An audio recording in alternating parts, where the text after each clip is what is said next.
we are in the Chinese section of Dunedin Southern Cemetery, and there are a lot of graves here, more in fact than any other cemetery in Otago. But even so, when you total it up, there were thousands of Chinese miners in the period up to 1900. It's been estimated up to 1,000 of them must have died in accidents and from natural causes and what have you in their time in Otago, but there just aren't that many graves. In total across Otago, there's less than 200. So why the big gap? What's that discrepancy all about? Well, the answer to that is the exhumations organised by the gold seekers and their friends and family through the Chongqing Tong and other organisations to take the bodies back to China.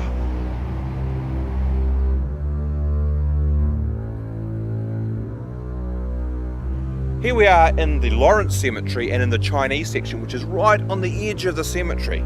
But looking at these gravestones, this really represents a kind of tragic part of the Chinese story, because the spiritual salvation of the Chinese miners meant that they needed to be taken back home to their home Chinese soil, and to be marooned here far from home was a tragedy for them. Now there are spots, there are gaps where there were formerly graves, but those men came from counties where there was a burial society here amongst the men from those places, and everyone pulled their resources, and periodically bodies would be lifted up, the bones would be cleaned, they'd be packaged up, and they'd be sent back to the home villages, and they would be back home where they wanted to be. So we've got a bit of both.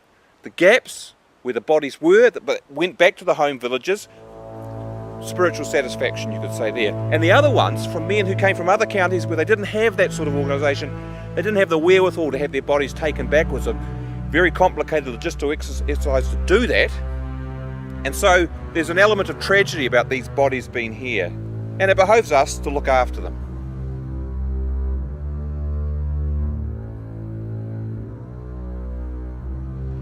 When we're talking about the exhumations in New Zealand, you wonder, well, where did they actually end up, those bodies that actually made it back here, putting aside the Ventnor disaster? Well, here's an example. Wong Mei Jung, a gold seeker from this village, Gualeng, who went all the way out to New Zealand and died there.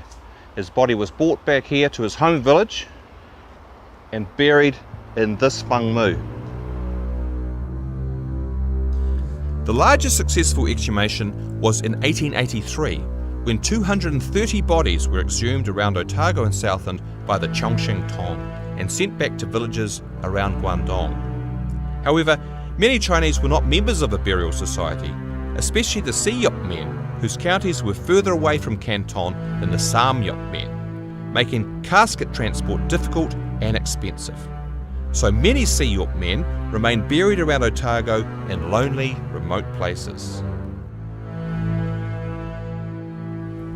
We've gone to a lot of isolated places on this journey, and although we're not very far from the main road as the crow flies, to actually get in here, way up the here to Nokamai Valley, we've had to follow a very rough farm track. And yet here we find 3 headstones and the graves of 6 Chinese men, all older men who died in various parts of the early 20th century. And when we think of the spiritual significance to the Chinese of going back to the homeland and being buried in ancestral soil, there's a real sort of tragic sadness about these men who failed to do that and who are buried here in what must be quite alien soil to them, although they'd spent a lot of time working here, so perhaps they really had come to love it. But whatever, we can take some joy too in the fact, I suppose, that these graves have been restored. They're well supported here. Even though there's broom and goslings growing around, they've been fenced off, so they're not going to be damaged by wandering stock. And they're actually, these gravestones are marked on the map. So these men are honoured in death, even if they ended their lives far from home and failing in that goal to get back there and be buried with their ancestors.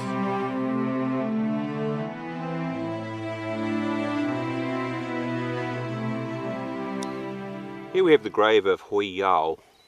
He was one of the last Chinese miners up here in the very isolated Skipper's Canyon. He was a Zhongseng man, and we can see here that after his death in 1904, he died in an accident. His men, his county grouping, his support network have gone to some trouble. They couldn't get his body all the way back to China, but they've gone to a lot of trouble to give him a good grave here. And unusually for the cemeteries we've looked at on this journey, he's not on the edge, he's not outside the fence, he's right in the middle. He's got this protective iron fence around it, and he has a bilingual headstone. And we can see some money here on the grave too, showing, you know, enduring Chinese interest in his grave. So it's quite marvellous. So Hui Yao from Zhongshan died here in 1904, way up in Skipper's Canyon.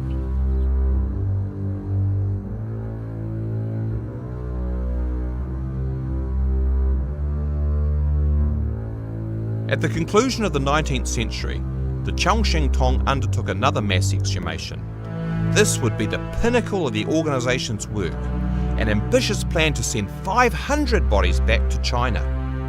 It would ultimately go down in infamy, but nonetheless, teams of workers began the task of gathering together remains from all over Otago and collected them at a hub near Dunedin. As Choi Siu Hoi was the founder of the society, his family instructed the cleaning of the bones to be done at one of his properties in Kaikorai Valley. He was one of the most generous donors in this society. He's the chairman, founder, and a majority funding come from him. This is where it all happened back in 1902 on the banks of the Kaikorai stream in the Kaikorai Valley. This was land that had been bought by Choi Siu Hoi on spec, thinking the railway line might one day run down here. That never happened. Later the family developed it as market gardens, but in a tin shed about where this building is here, between April and October 1902, 300 sets of human remains gathered up from cemeteries all over Otago were brought together here by Chinese specialists, packed into kauri boxes and prepared for the journey back to China. Now, Europeans were a bit worried about that sort of operation. It happened elsewhere in the country as well. They thought it might be smelly for a start off, so it was way outside, you know, the settlement here in Kaikorai Valley, no danger of any offence to the neighbours. They also were worried about disease, so the reporter from the local paper dropped in here to have a look over operations, and he reported that actually, no, it was very well run, very well organised, and there was no danger of disease or of smell. Another thing he noted though was how the Chinese specialists regularly would put out drinks, light tapers, food was put out to keep the spirits of the deceased occupied. And he made fun of that. But the Chinese specialist there, young Dick was his name, had the perfect riposte. He said, now you Europeans, don't you put flowers on your graves? Do the bodies come out and smell them? By October 1902, the bodies were ready for return to China. They were loaded onto the ship Rimu at Port Chalmers, then transferred at Wellington to the SS Ventnor. The movement was overseen by Kum Poi, who had taken over as chair of the Chongqing Tong after his father Choi Siu Hoi's death.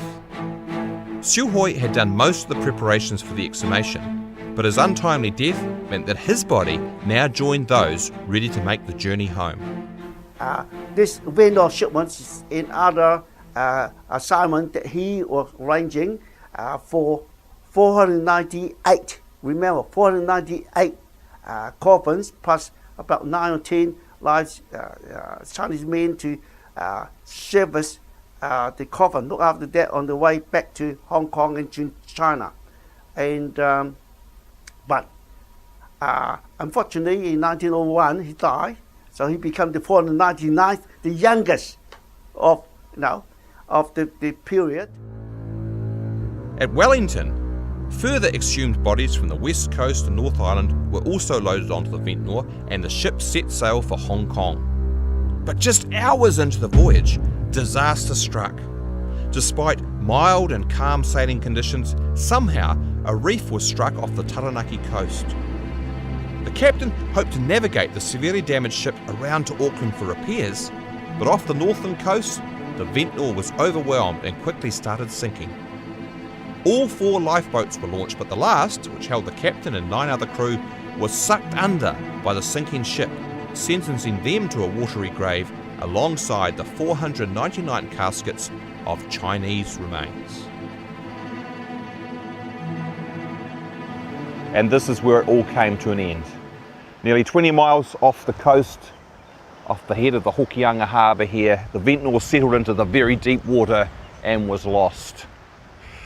The surviving lifeboats came ashore on the bar first and then made it here to Omapiri Beach, and the survivors came ashore with tales of what had happened, stories that perhaps the captain had been drunk, Maybe he wasn't, but it was definitely incompetence or inefficiency that led to the loss of the Ventnor. But for the Chinese community, it was an utter disaster. After years of fundraising, all the organisation to gather all the bodies together, the months in Dunedin preparing them to go back to China, it had all come to this. The bodies all lost. But quite apart from the financial loss, the embarrassment, if you like, was the spiritual implications. The souls of the dead would now be left to wander in the afterlife. They would be called hungry ghosts, making mischief for their descendants. And that perhaps was the greatest wound. Those men not at peace. The whole project had come to naught. What a disaster.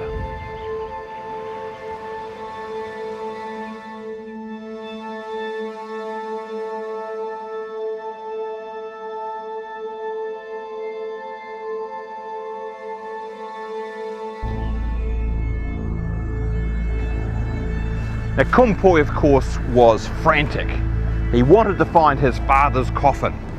He was so upsetting from the record there. He was crying in front of him. My poor father died twice. A steamer was employed, the electric, and for weeks it trawled the waters all up and down these wild west coast beaches looking for anything. And there were press reports of pieces of wreckage and even caskets being washed ashore. But much, much later it emerged the Māori people of Te Roroa to the south here did find human remains at Kawarua Beach, and they buried them. And that act, that merciful, hospitable act, was the focus of the Hikoi in 2013 when 100 Chinese came up here and they performed on the beach the traditional ceremonial, the burning of incense and paper money, the feasting that was all part of the farewell to the dead that had been denied the men of the Ventnor back in the day. And by performing it in 2013, it was hoped that their souls would finally be at rest and the hungry ghosts would be at peace here at Kawarua.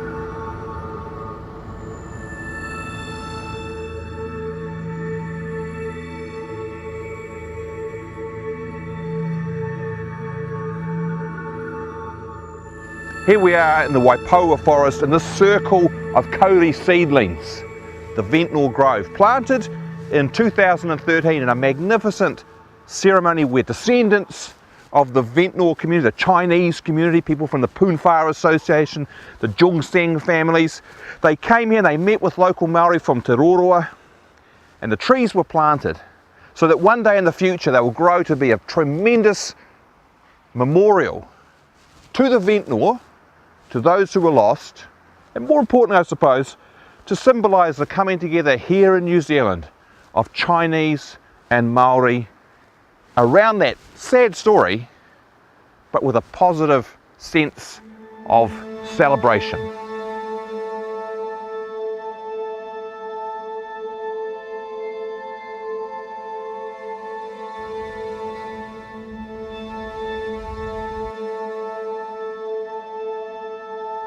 And here too on the north side of the Hokianga Harbour, in what is the tribal area of the Te Rarawa people, human remains washed ashore on the beach.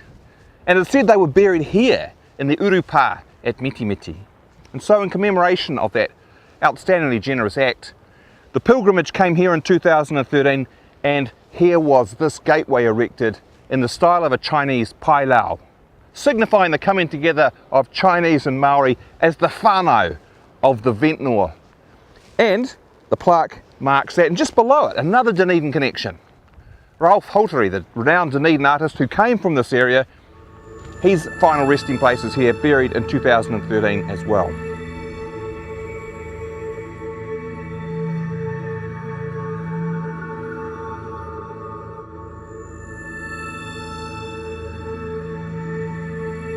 The wreck of the Ventnor back in 1902 really is an epic tale.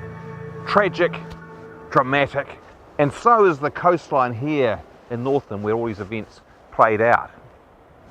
Kawarua Beach to the south where some of the bodies wash ashore, Mitimiti to the north, the Hokianga Harbour where the survivors of the wreck came ashore, and the Omapiri signal station where we are here overlooking the whole.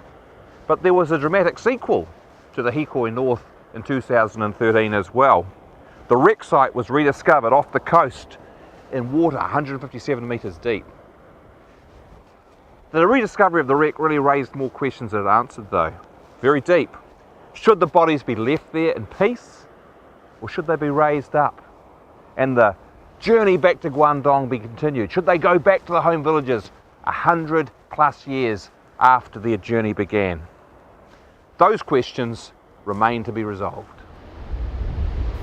So now we know the vessel down there, you know the inshore, there's a lot of other things I got to overcome, but this to me now is no longer mission impossible, it's mission possible.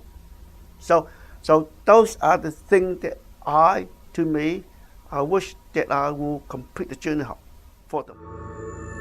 The Ventnor disaster is a sad ending to the main Cantonese gold seeker period.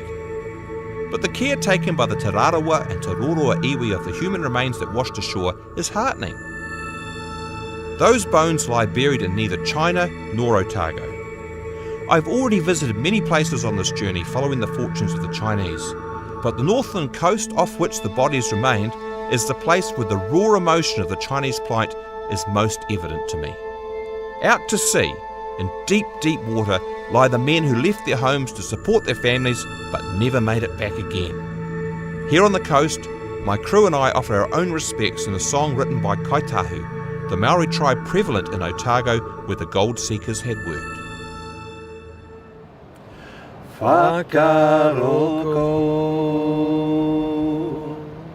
Whakaroko mai ki te taki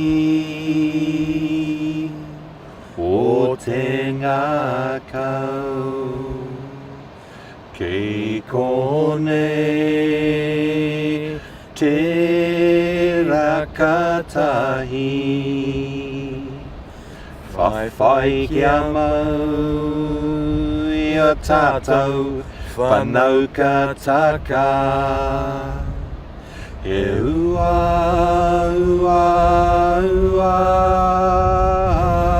i a tātou roi mata ki te taki atu mō ka taunui he ua ai a tātou roi mata he aha kuariro ki aku ora kōrero mai kōrero mai kōrero ja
Ki aku ora